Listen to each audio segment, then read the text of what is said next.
je vais attendre que le calme se refasse un petit peu à nouveau.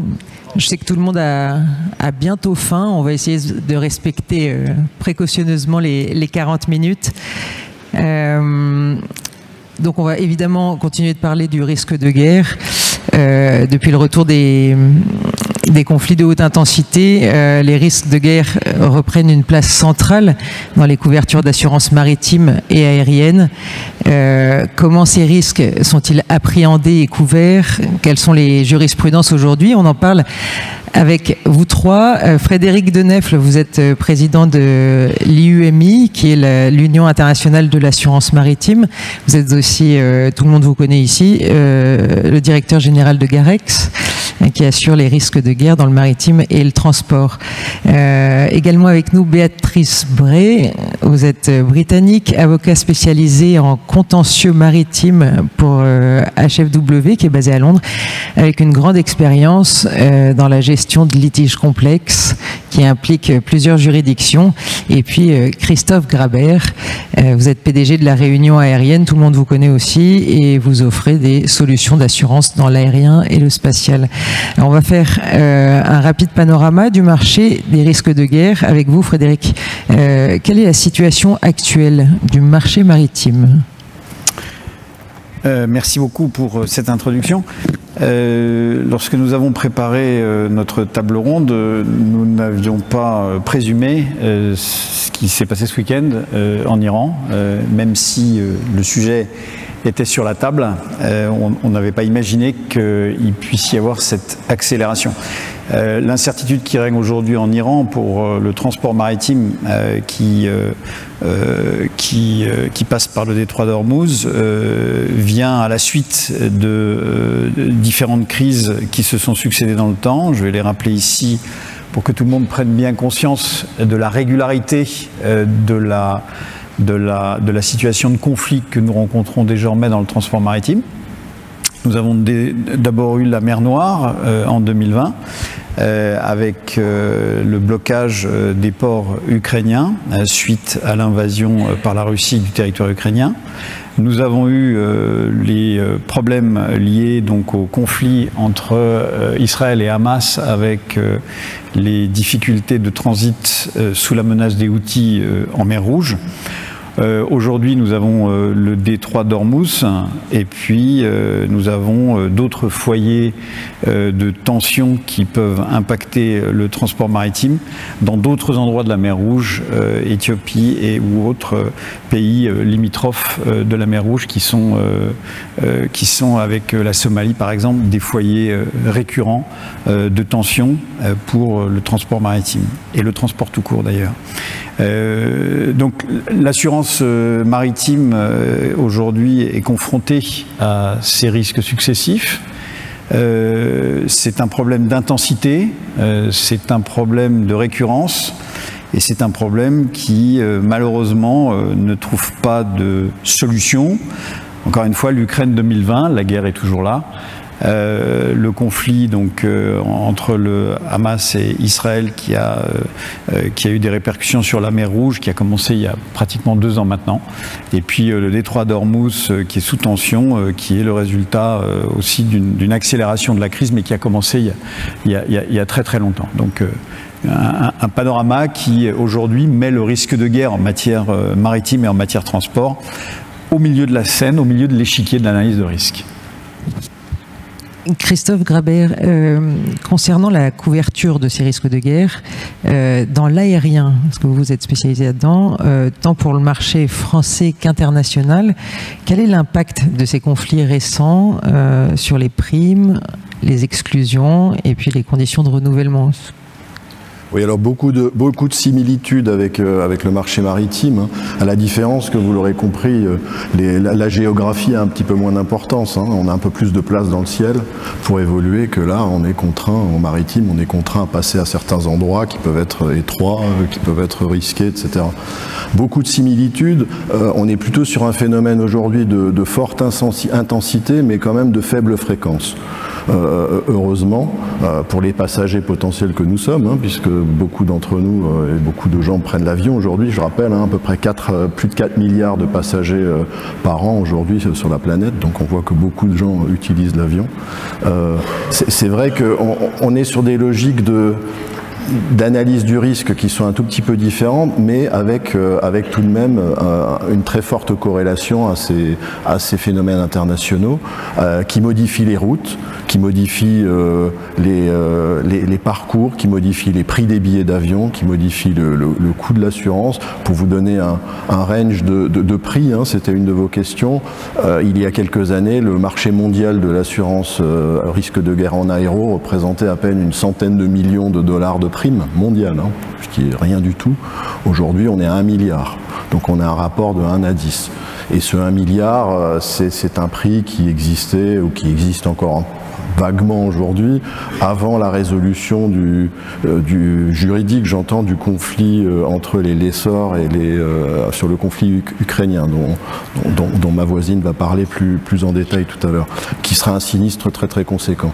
Donc vous voyez une intensité de prix très très importante, un marché qui est évidemment très attentif à tout cela, et des conditions d'assurance qui aujourd'hui, il faut savoir qu'il y a une étincelle peut arrêter tout le trafic mondial aujourd'hui. S'il devait y avoir une détonation nucléaire quelque part, et on n'était pas loin ce week-end, je pense, enfin, s'il y avait une détonation nucléaire quelque part, l'ensemble des avions du monde sont cloués au sol immédiatement. Donc parce qu'il y a des clauses dans les... Donc il faut reconstituer une capacité, donc ce qui voudra dire qu'on se retrouvera dans la situation du Covid, du World Trade Center. Ça voudra dire que dans un premier temps, il ne se passera plus rien. Les assureurs ont essayé, à leur mesure, hein, puisque là on voit que ça dépasse un petit peu ce que peut faire une compagnie avec un capital privé, même si elle est très bien dotée, même si elle est très, très puissante. Là on est quand même sur des problématiques de capacité et d'analyse du risque qui nous dépassent un peu. Donc il va falloir remettre en place toute une série de capacités pour que les avions du monde entier se remettent à voler. Donc je dirais l'existence d'un marché aujourd'hui, une ampleur de prix importante et une fragilité de l'offre et de la demande qui va être liée à ce qui va continuer à se passer. Mais pour l'instant, on a toujours été au rendez-vous et je crois que c'est ça qu'il faut essayer de retenir dans un public comme celui-ci. Il faut que les assureurs continuent à se mobiliser pour être le plus possible au rendez-vous. Merci beaucoup. Je vais passer à vous, Béatrice. Est-ce que vous pouvez nous expliquer quelle est l'approche contractuelle des marchés anglais? Yes. Oui, toutes mes excuses, je vais m'exprimer en anglais, mais je vais essayer de parler le plus lentement possible. Le marché anglais est tout à fait différent du marché français parce que nous passons beaucoup d'activités par Lloyd's de Londres. Vous connaissez les conditions, et nous avons des syndicats, il y a un agent gérant qui va souscrire pour ce groupe et depuis la création de Lloyd's à la fin du XVIIe siècle, le marché a développé une réputation très forte pour une assurance à la carte et c'est pour cela qu'il y a beaucoup d'assurances de risques de guerre qui passent par Lloyd's du fait de leur capacité de souscription avec les risques qui sont partagés entre plusieurs assureurs qui ont accès au fonds central Lloyd's en cas où il y ait un sinistre valable d'un assuré, eh bien, et qu'un assureur ne puisse pas régler ce sinistre pour différentes raisons, des raisons de solvabilité par exemple, ils ont accès au fonds central qui donne à l'assuré beaucoup de réassurance. Et puisque le Royaume-Uni est assez unique, c'est un bon endroit pour souscrire plus d'assurance. La façon dont les polices sont écrites, quand il y a une exclusion dans une politique, on ne couvre pas du tout le risque de guerre, il y aura des clauses spéciales et donc des polices qui peuvent être rachetées par l'assuré. Ces clauses, généralement, sur une base de péril nommé, par exemple, des clauses de l'Institut du risque, par exemple le risque de détention, saisie ou arrestation. Et même là, il reste des exclusions à ces clauses de guerre. Et pour m'inspirer de ce qu'a dit mon voisin, les grandes exclusions dans l'assurance maritime, selon cet institut, il y a les sinistres dus à la détonation d'une arme nucléaire. Alors, on espère ne jamais avoir à voir cela, mais il est important de continuer de se pencher sur ces clauses pour voir comment elles fonctionnent sur le marché et notamment dans quelle mesure ces risques sont soumis au droit anglais et à ces clauses-là. Et puis, il y a aussi un caractère unique du droit britannique. Nous avons certaines dispositions de couverture qui disent que s'il y a une rupture de garantie de la part de l'assuré qui en avise son assureur très rapidement, eh bien, cela peut être ouvert au fait que l'assureur va imposer une prime supplémentaire à l'assuré pour continuer d'assurer la garantie, même s'il y a une rupture, par exemple, en matière de dispositions de navigation qui les empêchent de passer par certaines zones. Le marché britannique, donc, est tout à fait intéressant, il est tout à fait unique, mais il est aussi employé tellement largement dans le marché, dans l'aérien et le maritime, donc il est très important de le comprendre.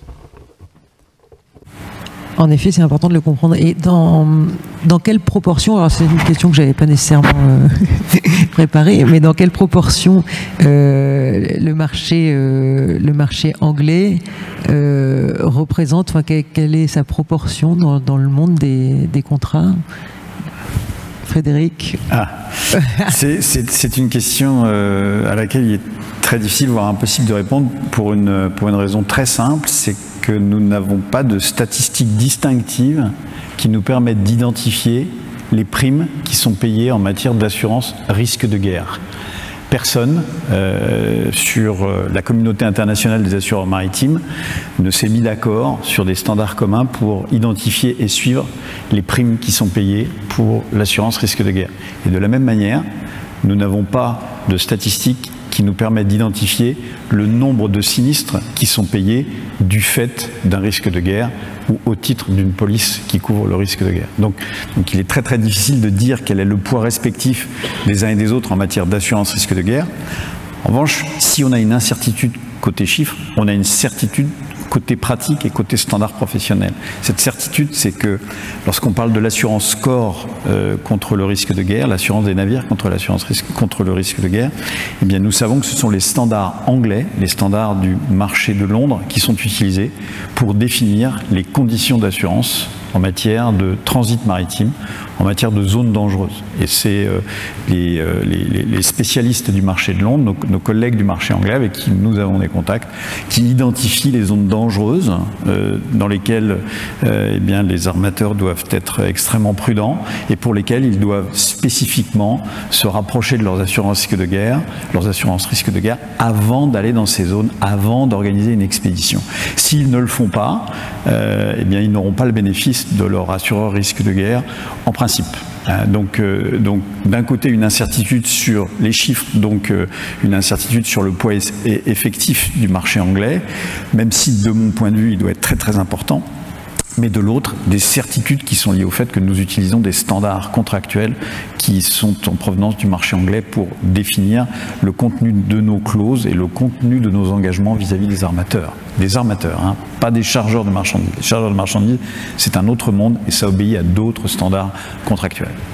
Ça fera l'objet de plein d'autres conférences. Frédéric Deneflé et Christophe Grabert, j'aimerais que vous nous disiez quelles sont les limites que vous rencontrez pour mettre en place l'assurance risque de guerre. Christophe, on va commencer par vous. Alors, les limites, en tout cas, on a quelques chiffres un petit peu plus précis. Je vais quand même rebondir vite fait sur ce que vous avez lancé, là, sur les proportions du marché anglais versus le reste du monde, si je puis dire. Alors, je vous ai donné quelques chiffres. On est un petit peu plus précis. On n'a pas les chiffres précis n'existent pas non plus parce qu'il y a une partie du risque de guerre qui est embarquée dans les polices risques ordinaires. Je ne vais pas faire trop de technique, mais donc ça, c'est difficile de le segmenter. Mais on a des capacités additionnelles qui sont achetées. Donc, si on identifie uniquement celle-là, on peut se dire aujourd'hui que le marché anglais, dans toute sa complétude, hein, assureurs, réassureurs, syndicats des Lloyd's, compagnies, etc., va représenter entre 80 et 90% de la capacité mondiale en risque de guerre, donc que ça nous fasse un petit peu réfléchir. On est à Paris Mat, donc voilà, il va peut-être falloir avoir un wake-up call, comme ça évitera de traduire pour ma voisine, mais c'est vrai qu'on va peut-être pouvoir un jour contribuer aussi, parce que ce marché-là, il est devant nous, hein. Le reste, le risque ordinaire côté de nos collègues anglo-saxons, ça va plutôt être 10 à 20%. Donc vous voyez, on est dans des proportions complètement opposées. Donc ce marché-là il est très sophistiqué, hein. Vous voyez, en termes d'articulation, de construction des clauses, d'utilisation, enfin de modèles juridiques, la régulation des sinistres, tout est fait dans cet environnement-là, et le reste de la planète, y compris le marché français, va venir va s'aligner derrière cela. Je crois qu'aujourd'hui, les limites, je pense qu'elles sont liées aux limites physiques et aux limites économiques que fixent les compagnies aujourd'hui. Je reste convaincu qu'avec ce qui est en train de se passer, ça va nous ouvrir un nouveau marché. À nous de savoir s'il faut mettre la tête dans le sable, comme on aime bien le faire assez souvent, ou si au contraire, ça peut être une opportunité pour essayer de construire des capacités supplémentaires, parce que nos clients, nos assurés, les courtiers de nos assurés, de manière certaine, vont venir nous voir de manière plus accentuée pour essayer de construire des solutions. Il ne s'agit pas de faire du sponsoring, il s'agit vraiment de faire du pricing, de faire de la gestion de sinistres, de faire de la souscription. Et je pense que de manière évidente aujourd'hui, le monde économique devrait s'adapter à ces nouveaux besoins, plutôt que de laisser le monde politique le faire. Parce que si in fine personne ne le fait, ça passera par des comités théodules dans différents ministères, et puis ça fera de l'impôt en plus. Donc écoutez, je préfère de la prime à de l'impôt. Vous, je ne sais pas, mais moi je préfère ça. Moi, ça a le mérite d'être clair. Frédéric Denefle, vous, en termes de limites, est-ce que vous faites le même constat que Christophe sur des limites physiques et économiques? Alors, d'abord, il y a les limites qui sont liées au risque en tant que tel. Il y a des choses que l'on ne peut pas faire en temps de guerre. Si vous reprenez la genèse du conflit entre l'Ukraine et la Russie, et il faut se souvenir de ces expériences précisément, la première chose qui était décidée respectivement par l'un et l'autre pays, c'était d'interdire l'entrée sur le territoire de l'Ukraine de marchandises par voie maritime, de navires dans l'espace maritime ukrainien. Ça a été la première décision. Donc, si vous vous retrouvez face à ce type d'interdiction, face à ce type de prohibition, fort naturel par ailleurs, puisque c'est une situation par laquelle chacun des protagonistes protège son territoire, enfin, plus du moins l'Ukraine protège son territoire, tandis que l'autre veut réduire le plus possible les aides qui peuvent être apportées à l'Ukraine. Eh bien, vous savez qu'assurer quoi que ce soit dans un contexte comme celui-ci va sans aucun doute être impossible. La deuxième chose sur laquelle on a naturellement des limites, c'est sur certains types d'opérations de transport. Par exemple, on ne va pas assurer contre le risque de guerre du transport de matériel militaire par voie maritime. Dans un cadre comme celui-ci, on va évidemment s'imposer des limitations et on va rappeler à quel point, enfin on va rappeler à nos protagonistes, les protagonistes qui peuvent nous solliciter, à quel point une opération de cette nature, dans une situation à risque, dans une situation géographique à risque, peut être périlleuse. Et puis enfin, en admettant qu'on n'ait pas d'interdiction et qu'on n'ait pas une marchandise et ou une opération en tant que telle risquée, on va s'intéresser aux possibilités de protéger le convoi, de protéger le transit. On a une longue expérience en matière d'assurance maritime contre le risque de guerre, de la protection des navires au large des côtes somaliennes sur une période assez longue, de 2000 à 2010-2011, vous avez eu une reprise de la piraterie qui était considérée comme un risque de guerre à ce moment-là. Et dans ce cadre, les forces militaires européennes, anglaises, et dans une certaine mesure avec l'appui logistique américain, ont mis en place des systèmes de prévention, des systèmes de protection pour finir par autoriser des gardes armés à bord. Techniquement, ah oui, c'est des gardes armés à bord. Voilà, là, on est dans le golfe d'Aden. Voilà, on est dans le golfe d'Aden. Et aujourd'hui, eh bien, on est dans un cas de figure où tout ce qui est passé par la mer Rouge, par exemple, a pu être assuré contre le risque de guerre, dans la mesure où les forces européennes d'Aspides étaient en position pour protéger les convois, pour protéger les expéditions maritimes. Sinon, on n'y allait pas. Sinon, On peut continuer d'y aller, mais on va le faire à des conditions encore plus attentives, encore plus, je dirais, analytiques qui seront particulièrement, je dirais, hasardeuses en quelque sorte. Alors, à tous les deux toujours, est-ce qu'il y a des situations qui sont inassurables? Allez, dans l'aérien. Aujourd'hui, l'articulation contractuelle, c'est effectivement des polices tout risque, sauf d'un côté avec des exclusions et un rachat de ces exclusions.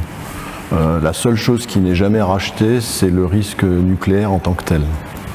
Donc je vous disais tout à l'heure, pour pas qu'il y ait de confusion, si une bombe atomique explose quelque part, tous les avions seront cloués au sol. Ça ne veut pas dire qu'on couvre la détonation atomique ou les conséquences de la détonation atomique. Ça, ce n'est jamais couvert. Donc la seule chose qui aujourd'hui dans l'environnement contractuel, et je me réjouis de voir ma voisine dire oui, parce que je ne vais pas dire de bêtises, effectivement, c'est la seule chose qui n'est pas rachetable. Le reste, c'est une question de prix, c'est une question de capacité, c'est une question de calibrage du risque, parce que souvent c'est ça.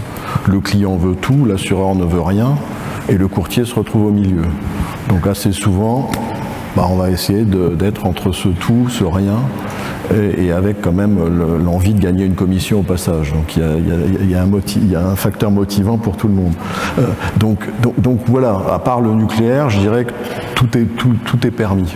Mais il faut trouver les capacités, il faut expliquer les business cases, il faut calibrer le risque, il faut le pricer. Et surtout, je dirais, je finirai là-dessus, c'est un marché qui est assez peu, le marché aérien dans son ensemble est un marché qui est assez peu proactif. Malheureusement, dès qu'il y a 10 balles sur la table, on va commencer à baisser les prix parce que quand même, ça n'a fait que trop durer. Par contre, c'est un marché qui est extrêmement réactif. Donc dès lors qu'il se passe un événement, vous voyez, le prix du risque de guerre va passer de 100 millions à 1 milliard en l'espace de quelques souscriptions. Donc tout peut être couvert en gros, et il faut trouver l'adéquation entre l'offre et la demande et adapter ça à la courbe de prix. Frédéric Denefle, pour le marché maritime. Le marché maritime, on a à peu près la même contrainte quand il s'agit de tout ce qui peut toucher un risque atomique. Il n'y a pas de différence entre l'aviation et le risque maritime s'agissant du risque d'utilisation d'une arme nucléaire. On n'y va pas et on ne peut pas garantir. Après, vous avez des conflits qui pourraient se produire entre puissances qui font partie du Conseil de sécurité.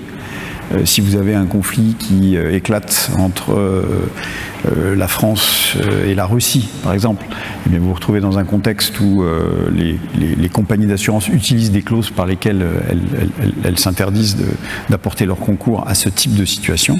Et puis enfin, et il ne faut surtout pas le négliger, parce que je crois que sur la table ronde précédente, ça a été rappelé, vous avez énormément de situations d'embargo, de situations donc restrictives sur le plan juridique.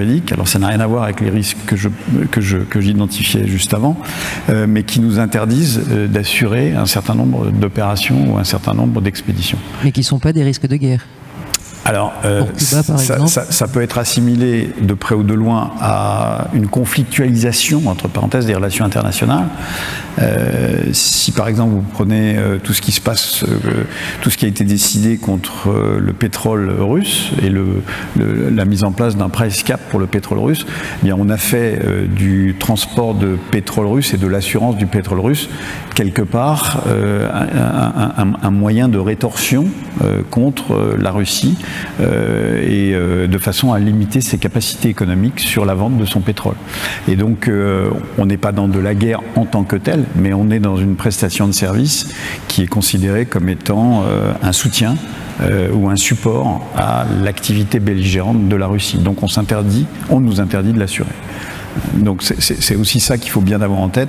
Le nombre d'embargos et le nombre de décisions en la matière depuis l'administration Obama, donc en 2011, parce que moi le premier embargo qui a visé strictement l'assurance et la réassurance, c'était spécifiquement une décision prise par l'administration d'Obama en 2011 contre l'Iran, où assureurs et réassureurs se sont vus interdire d'assurer quoi que ce soit qui allait en Iran ou qui pouvait être à destination de l'Iran. Merci beaucoup pour ces précisions. Béatrice Bré, est-ce que on va être un petit peu dans l'application. Est-ce que vous pouvez nous présenter une ou deux décisions anglaises majeures et récentes? Oui. Donc, très brièvement, il y a eu un jugement rendu très récemment, le 11 juin, eu égard au litige sur les gros appareils qui a eu lieu en Ukraine, qui a touché de nombreuses juridictions pendant pas mal d'années. Et c'est un arrêt intéressant parce que cela touche à des éléments du droit maritime en appliquant ce droit au secteur aérien, et ça a été le premier arrêt rendu en ce sens. Il y a eu 6 actions par les propriétaires et locataires d'appareils qui étaient en Ukraine au moment de l'invasion. Ce jugement porte sur 147 appareils et environ 16 moteurs isolés. Il y en avait, et 2 autres. La valeur assurée totale était de 4,5 milliards de dollars américains. Donc, c'est un énorme sinistre avec un jugement qui a duré 5 mois avec 15 avocats différents, 15 cabinets différents. Ça vous montre l'ampleur de ce contentieux. Et alors, il y a beaucoup de choses à couvrir. C'est un arrêt de 200 pages, mais les grands problèmes qui ont leur importance pour ce dont on parle aujourd'hui, l'un des problèmes était de savoir si les appareils avaient été perdus entièrement et s'ils avaient été perdus quand cette perte avait eu lieu. Notamment, le différend portait sur le fait que les assureurs tout risque et les assureurs risque de guerre remettait en question le fait que la perte était due à une décision commerciale par les compagnies russes qui louaient les appareils, ou bien, et dans ce cas-là, c'était les assureurs guerre qui étaient responsables, ou si c'était une action du gouvernement russe qui était due à cela, et donc cela relevait là de l'assurance de guerre. Et donc, par rapport au tout risque pour le précédent. Et donc, là, c'est quelque chose qui est intervenu le 10 mars 2022 lorsque le gouvernement russe a émis la résolution 311 sur interdisant l'exportation d'appareils aéronautiques de la Russie. Et donc, selon le juge, les assureurs risque de guerre étaient responsables de la couverture du sinistre. Ce qui est intéressant, c'est qu'il y a une comparaison directe entre le concept d'une perte totale constructive qui tire ses sources de l'assurance maritime et le concept périphérique, le concept parallèle dans l'assurance aérienne. Donc, on n'a pas appliqué le test de perte totale par privation que l'on a dans l'assurance maritime.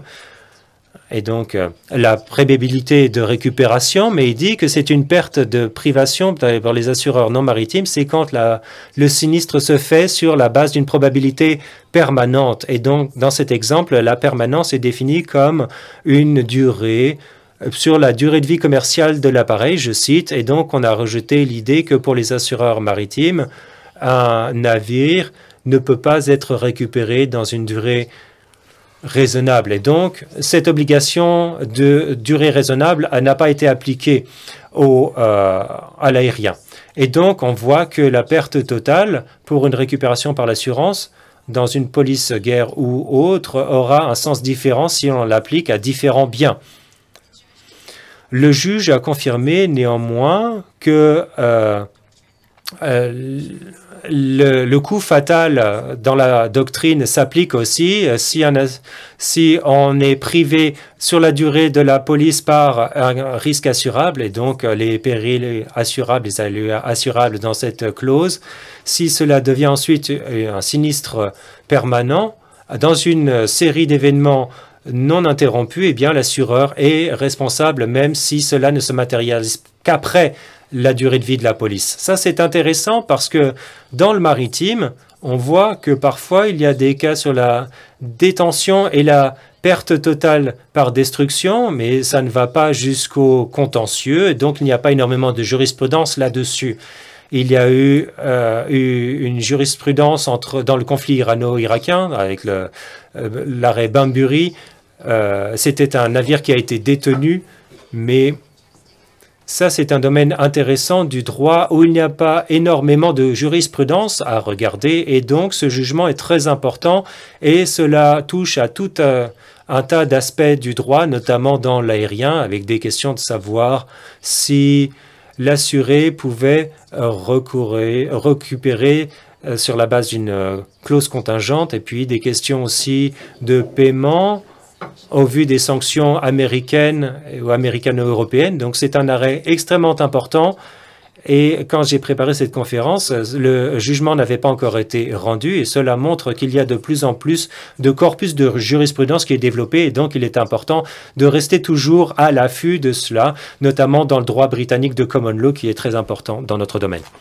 Béatrice, est-ce que, Frédéric et Christophe, est-ce que ces jurisprudences influencent la rédaction des polices d'assurance côté français? Alors comme on le disait tout à l'heure, à ce niveau-là de prise de risque, c'est toujours le modèle anglo-saxon, c'est toujours le corpus de police, j'allais dire, du marché qui est utilisé par tout le monde, parce qu'il y a un tel niveau de coassurance et de réassurance qu'il faut standardiser, j'allais dire, les wordings. À défaut de standardiser les prix, on va essayer de standardiser au moins quelque chose, donc ce sont les wordings, et du coup tout le monde est censé travailler sur les mêmes bases juridiques. Donc cette décision, comme cela a été dit, est très importante parce que depuis l'origine, la lecture qu'en faisaient, j'allais dire, les professionnels de la pratique de souscription d'assurance aviation était assez claire. On a une tout-risque, des exclusions et un rachat. Et on a, pour une fois, j'allais dire, on avait des textes qui étaient quand même bien articulés, qui étaient assez précis, qui ne laissaient pas beaucoup d'ambiguïté.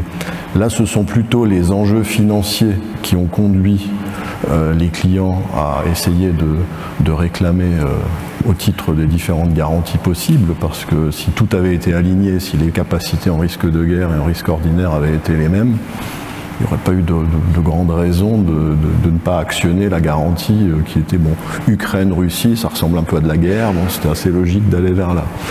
Là, c'est un débat juridique qui était, bien sûr, qui a existé, mais qui finit par une vraie réponse et par une vraie analyse juridique. Bien sûr, il y a des appels, hein, donc c'est pas définitivement jugé, donc il peut encore se passer des choses, mais à l'instant où on parle, les choses sont quand même relativement claires.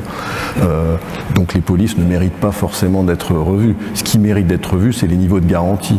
Parce que tant qu'on sera dans des décalages aussi importants entre ce qui peut être récupéré par un client, par un courtier en risque ordinaire et en risque de guerre, il ne faudra pas s'étonner si on se retrouve avec des actions de justice pour essayer de chercher l'argent où il est. La théorie de la deep pocket a toujours existé en assurance et on en était un petit peu là sur ce sinistre. Frédéric Denefle, est-ce qu'il y a je ne sais pas si vous voulez ajouter quelque chose à ça, et sinon, est-ce qu'il y a un besoin d'harmonisation législative ? Non, je pense qu'à partir du moment où les parties à un contrat d'assurance décident de placer leur relation contractuelle sous l'empire d'un droit, et ici c'est le droit anglais dont on parle, eh bien il faut aller vers l'application de ce droit, ce qui sous-entend la juridiction compétente, ce qui sous-entend les pratiques liées à cette juridiction. Et Dieu sait si en Angleterre il y a des pratiques qui sont très spécifiques, le témoignage devant la cour par exemple, qui est une spécificité donc qui existe devant les juridictions anglaises, qui n'existe pas devant d'autres juridictions européennes. Donc à partir du moment où on a décidé de considérer que la loi anglaise était la mieux adaptée pour appliquer, je dirais pour résoudre d'éventuels problèmes juridiques nés d'un contrat d'assurance, eh bien il faut être cohérent avec son choix d'origine et on applique le droit anglais et le droit anglais va donner une situation et donner une solution. Il n'est pas question de se dire qu'à partir du moment où on a un droit avec une solution, eh bien elle doit automatiquement être reprise et rayonnée sur le plan international. Moi, j'avais préparé un certain nombre de rappels sur des décisions que nous avions eues en France, sur des contentieux liés à de l'assurance risque de guerre. Je ne vais pas rentrer dans le détail, mais on a des décisions qui ont été rendues par la Cour de cassation en matière d'assurance risque de guerre pêche. On a des décisions qui ont été rendues par la Cour d'appel en matière d'assurance RG sur les facultés maritimes. Et en fait, du moment que les parties ont choisi d'appliquer le droit français à leur litige, sous-entendu à leur contrat d'assurance, il est normal qu'on aille dans cette direction-là sans chercher à homogénéiser sa pratique et ses choix avec d'autres droits. comment est-ce que, parce que l'heure tourne, comment est-ce que vous analysez le risque de guerre lorsque vous êtes amené à délivrer justement des couvertures RG marine ? Alors en RG Marine, on essaye le plus possible d'apprécier la zone géographique du risque où le navire va être exposé. C'est surtout lorsque le navire est exposé à ces zones à risque que l'on fait une analyse. Sinon, d'une façon générale, on garantit contre le risque de guerre une flotte dans son intégralité avec une approche qui s'intéresse aux conditions, à la loi applicable et à l'activité générale de l'armateur sans aller plus en avant. Là où on fait une analyse, c'est lorsqu'un navire rentre dans une zone à risque. Il y a une vingtaine de zones à risque qui sont prévues et qui sont identifiées par le marché anglais, que l'on reprend à notre compte parce qu'on pense que c'est un système qui est éprouvé et qui est un moyen commun, entre parenthèses, avec les clients et les courtiers de mettre en place des solutions assurantielles. Et on est le plus vigilant possible. Une fois qu'on nous sollicite pour un transit dans ces zones, on observe les capitaux qui sont en risque, on observe le degré de conflictualisation sur la zone et dans quelle mesure cela peut avoir un impact sur le transit maritime, sur le transport maritime et sur les armateurs. Et puis on essaye de voir à quelles conditions nous pouvons préconiser des mesures de prévention. Alors, le marché s'organise, le marché de l'assurance, les partenaires armateurs s'organisent pour mettre en place des mesures de prévention, les best management practices, les mesures d'accompagnement dans des zones dites à risque, le fait de ne pas séjourner trop longtemps, à titre d'exemple, eh bien tout ça, ça va être des conditions qui nous permettront d'aller vers la mise en place et le déploiement d'une assurance. Christophe Grabert, est-ce que vous pouvez nous dire les situations les plus complexes que vous avez eu à traiter ? Jusqu'à la semaine dernière et avant que ma voisine ne fasse état de ce qui s'est passé, je pense que le sinistre Ukraine, ce sinistre lié à Ukraine-Russie était certainement le sinistre qui économiquement était le plus important et qui, alors juridiquement à l'échelle d'une compagnie d'assurance, c'était pas vraiment nous qui allions décider ou qui allions pouvoir influencer, mais en tout cas on se posait beaucoup de questions sur la pérennité des articulations de garantie si c'était remis en cause profondément par rapport à la décision qui a été rendue. Cette décision permet de valider quelque part un schéma qui avait été pensé, qui avait été mis en place et qui était partagé par le plus grand nombre. Donc en dehors de ça, je dirais que malheureusement les sinistres risques de guerre que nous avons à connaître en aviation sont malheureusement assez binaires, assez simples. Je vais en prendre 4 assez simples. Très rapidement. Ouais, très vite. Tripoli, la Libye, le plus gros, en dehors de celui dont on vient de parler sur l'Ukraine-Russie. La fin de Kadhafi et tout ce qui se passe autour. Donc on fait péter des avions sur la plateforme aéroportuaire de Tripoli, c'est pas très compliqué, c'est du risque de guerre. Personne ne s'est trop posé la question. Sri Lanka, même situation, il y a un peu plus longtemps dans le temps, une guerre civile, et puis du coup on fait péter des plateformes aéroportuaires. Malaisiane, on se souvient malheureusement de cette compagnie qui a quand même un peu l'âge Koumoun, qui se retrouve en très peu de temps avec 2 avions disparus, un qui se fait shooter déjà au-dessus de l'Ukraine, déjà à l'époque, et le second qui est, dans un premier temps, on ne sait pas trop ce qui se passe, mais qui finalement finit par disparaître complètement et donc est détourné. Et Germanwings, un pilote suicidaire qui décide de se foutre dans la montagne. La difficulté à analyser ce genre de sinistre, elle n'est pas énorme. J'allais dire, on est sur des cas malheureusement relativement simples. On ne reviendra pas sur Germanwings, mais ça, on était sur un risque de guerre. Oui, c'est du détournement, donc en termes de garantie d'assurance, c'est du risque de guerre par rapport à la compagnie. C'est un pirate de l'air, même si c'était un de ses propres employés, mais ça c'est bien rédigé par contre. Peut-être que ça peut choquer, ça peut peut-être vous choquer, mais en tout cas dans le milieu, c'était tout à fait compréhensible et admis.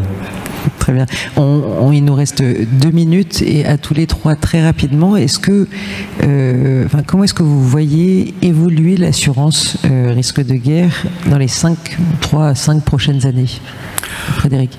Bien, moi je crois que je l'avais dit il y a 3 ans lorsqu'on m'avait invité ici, il faut bien mémoriser ce qu'on est en train de vivre tous ensemble. Chaque conflit, il faut les prendre, les analyser, les disséquer et regarder dans quelles conditions on doit communiquer vis-à-vis des clients qui ont besoin de ces assurances et de justifier pourquoi ils en ont besoin et jusqu'à quelle limite financière on peut les soutenir. Et je pense que l'observation de ce que l'on voit actuellement et l'explication de ce que l'on voit actuellement va être absolument clé pour expliquer ce qu'il faudra faire dans les 5 prochaines années, parce que malheureusement, on va vers des conflictualisations de plus en plus assumées, de plus en plus revendiquées, et donc les assureurs devront jouer leur rôle face à cette évolution. Et s'adapter. Béatrice, est-ce que vous pouvez nous dire l'évolution de l'assurance de 3 à 5 ans, ce que vous imaginez? Moi, ce qui me semble, c'est que le marché va... C'est difficile de le dire, mais il y aura des changements qui devront être envisagés par le marché. Le risque cyber en particulier est un espace qui se développe extrêmement rapidement. Comment gérer, je ne sais pas, un détournement d'intelligence artificielle d'un navire ou d'un aéronef. Bon, là, c'est difficile d'inclure spécifiquement ce genre de dispositions. Et là, les assureurs devront s'interroger là-dessus, parce que ça pourrait être une source de contentieux. On va se rendre compte que de plus en plus, ce sera plutôt que d'accepter ces sinistres tels quels, on va pouvoir les contester, mais ça pourrait entraîner une incertitude juridique. Une décision pourrait s'appliquer, mais pourrait être contestée en appel, puis en cour de cassation, on va savoir. Donc il y a beaucoup d'incertitudes autour de cela, et dans le cyberespace, il y a des tas de choses qui peuvent se produire dont on n'a pas encore parlé. Donc comment traduire ça dans des polices d'assurance, on ne le sait pas encore en tout cas. Je crois que je ne vais même pas vous donner la parole, parce que sinon je vais me faire taper sur les doigts et puis tout le monde a faim, je crois. I have a dream, voilà, je vais juste dire ça. C'est que Paris Mat, une initiative qui m'est chère, et certains dans la salle le savent, j'espère qu'on va réussir à créer un marché. Alors c'est pas pour piquer la place à nos amis anglais, mais on aura besoin de tout le monde. Je pense que vraiment qu'en matière de risque de guerre, on aura besoin de toutes les places financières et des places économiques et des compétences. Je pense qu'on aura besoin des compétences de tout le monde, et je trouve qu'aujourd'hui la place de Paris dans le marine et dans l'aviation est certainement très, très respectable et respectée. Je pense qu'en risque de guerre, on est vraiment des tout petits. On suit derrière, on cavale derrière ce qui se passe outre-Manche, et je pense qu'aujourd'hui, ce n'est pas pour faire porter ombrage à ce marché qui est très développé et qui est très puissant, mais on aura besoin de rajouter une capacité parce que nos clients en auront besoin. Merci beaucoup à tous les trois d'être venus nous parler de ce panorama.